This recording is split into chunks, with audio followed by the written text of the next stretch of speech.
back. Now we're going to talk about ears. Listen up. The key points to remember is that on the head, right here's your side view of the head. When we looked at our proportions, okay, it's kind of smack dab in the middle of that skull, right? The eye line is right there. You know, you've got your thirds, or I'm sorry, halves. So you got your nose there, and so the ears really are between the brow and the mouth. Right, kind of smack dab in the middle of the head.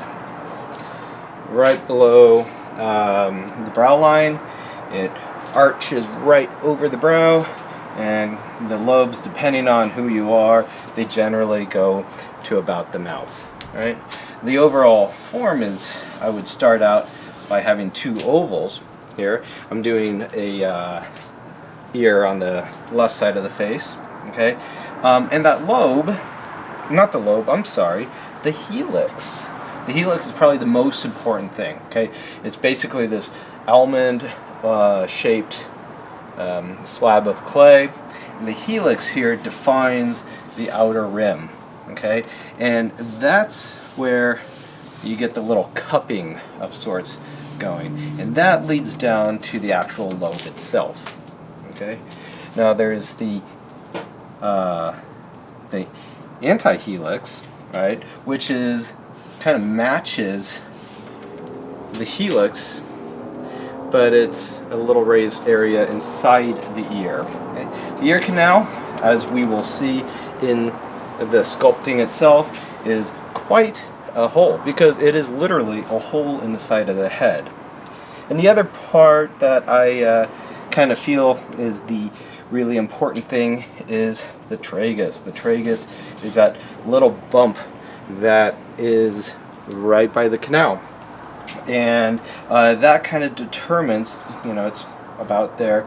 That really kind of creates that idea of this is the face and this is the ear. It kind of creates that barrier, if you will. Okay, so the canal is definitely the deepest, and it fans out. The helix is the part that basically gives the ear shape, and it kind of swoops down inside the ear and into the canal area. The important parts again is that ear canal, that tragus there, the helix, antihelix, and of course the lobe. Alright, so time for that ear. I'm going to give you a side view. I hope you have been throughout the project not just looking at your sculpture straight on, because it does have the side, especially with the eyes. I kind of neglected to mention that, but the side of the eyes, and it's a good time to talk about it, be sure to really pay attention to the way the cheekbone and brow and how the eye bulges out. Don't bulge it too much, unless, you know, you're sculpting somebody with really bulgy eyes, of course. But always look at it from the side. Make sure you're getting that nice roundness to the eye. Alright, so the ear, you should kind of resort back to one of the first things we ever did in the ceramics class, and it's hand building kind of like a pinch pot. Alright, so it is a pretty big slab of clay. Right? It's a good sized chunk. We can always take clay away. It's a little harder to add it. Okay. Now, what's nice about the ear is that it is quite simple, and it doesn't take much for it to look believable. All right. So you see how this is a kind of an almond shape. All right. Remember, it's going to go on the side of the face, the side of the head. Yeah, that's a nice engine. The brow is about where the helix is. The mouth is where about the lobe is. I got kind of lucky. I wasn't even really trying until now. So what I'm going to do is I'm going to make a second one using this model, because ears, generally speaking, are pretty much similar. I was so surprised when I sculpted Walt Disney how different his ears were, and you know, somebody looking at the sculpture might say, hey, that's kind of weird, but it's not, because look at how kind of messed up our heads are. We don't have very good symmetry most of the time. Maybe beauty is determined by symmetry, but I guess that is why I'm not beautiful. Okay, well, so these are kind of the same. Sort of the same. Maybe one has a little more here and there. Okay, I'm going to focus on this side right now. Okay, so here, what's kind of neat about the ear is we can do a lot of work to it right off the head. I was going to say right off the bat, but it's off the head. All right, my thumb is generally the size of the helix. Okay, so what I'm doing on this side is I'm already getting that helix going on. So I'm kind of doing a pinch pot. Kind of going down to the lobe. Kind of taking a look there. Okay. It's kind of cool. I'm going to turn her a bit. It's going to be easier. Oh, not for me. Okay. So I've already pre-made this ear. Again, go thick first. Trust me on this one, you're going to want to go thick. Now that helix does eventually kind of dive into that canal area, so you do want to kind of prepare for that. So it's a question mark. And the lobe comes out. Kind of save some of the refining for later. Don't try to make a fully realized ear. Put it on, realize your proportions are off, and it looks like Dumbo. Okay. You might want to, again, since we are kind of going, I'm going to kind of real quick stick that in. Nope, that's not going to work. I'm going to go ahead and do the opposite side. Okay. So let's take a double look. Good enough. Okay. I'm going to go ahead and stick this one on. I have not had this sculpture wet or scored for a while. Remember, this paper clay works really nice with adhering to itself, but I am still going to make sure it's a bit scored. A little wetness there. Okay. And I'm going to press it on. Now, remember, right? About there, and the mouth a little higher. Okay, make sure it's the jawline. That kind of determines where the earlobe is. Okay, I'm gonna go ahead and push. Okay, and I love this part because it's where you take a tool and you smash it into the head. It sticks pretty nice too. Looks perfect, doesn't it? Okay. So again, go ahead and push it in, nice and close. Okay. And what happened here is I kind of made that tragus right away. Yeah, I know it looks crazy right now. Just trust me on this one. Okay, on the back of the head. You see why it's nice to have a little extra clay? Because at this point,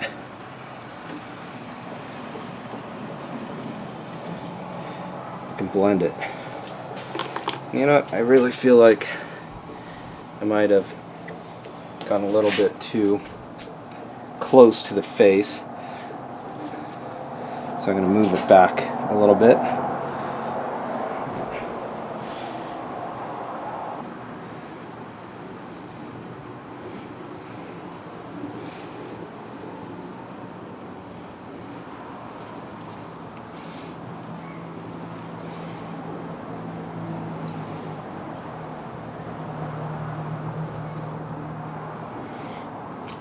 It's always going to look a little funny when there's no hair on the person as well.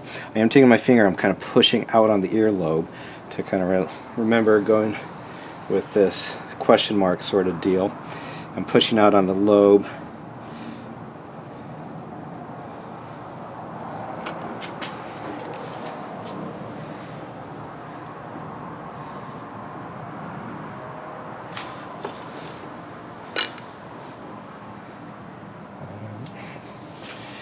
I'm going to kind of deal with that anti-helix. So take some of that material and push it out, push it up, so you get this secondary mass in there. So helix, push it out, anti-helix, and think of this as like a funnel or a cup, because, well, it's an ear, and ears function as cups to filter sound into them.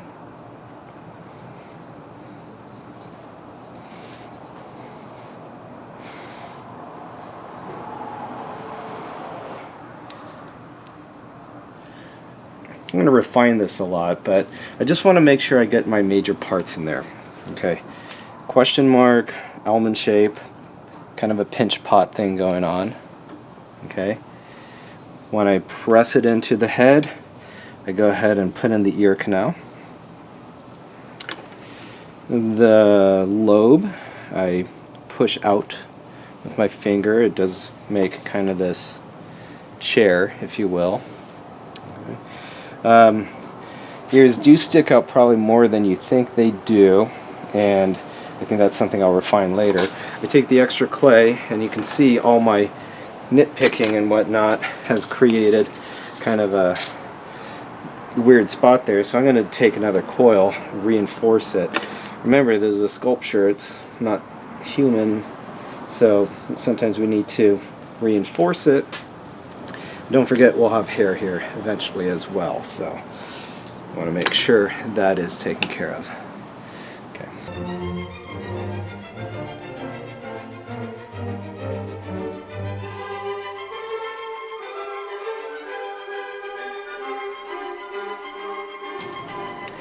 I'm going to stop there for now. I'm going to do the other side, see how that goes.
I think I'll stop there for now,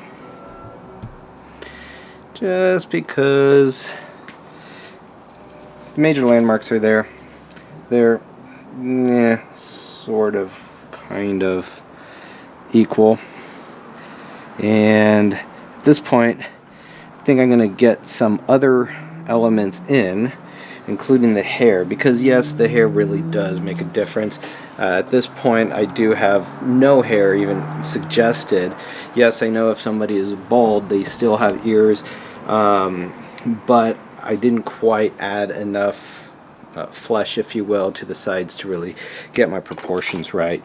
But as long as you have these basic elements, once again, this kind of question mark thing going on, that helix, that band that really kind of defines this cup, if you will. Be sure to have enough material in the back so it's connected to the head. I'll go ahead and show you that. Okay. A little tragus there helps define where the canal is. The anti-helix works really nicely to kind of fill in the ear, and of course the lobe.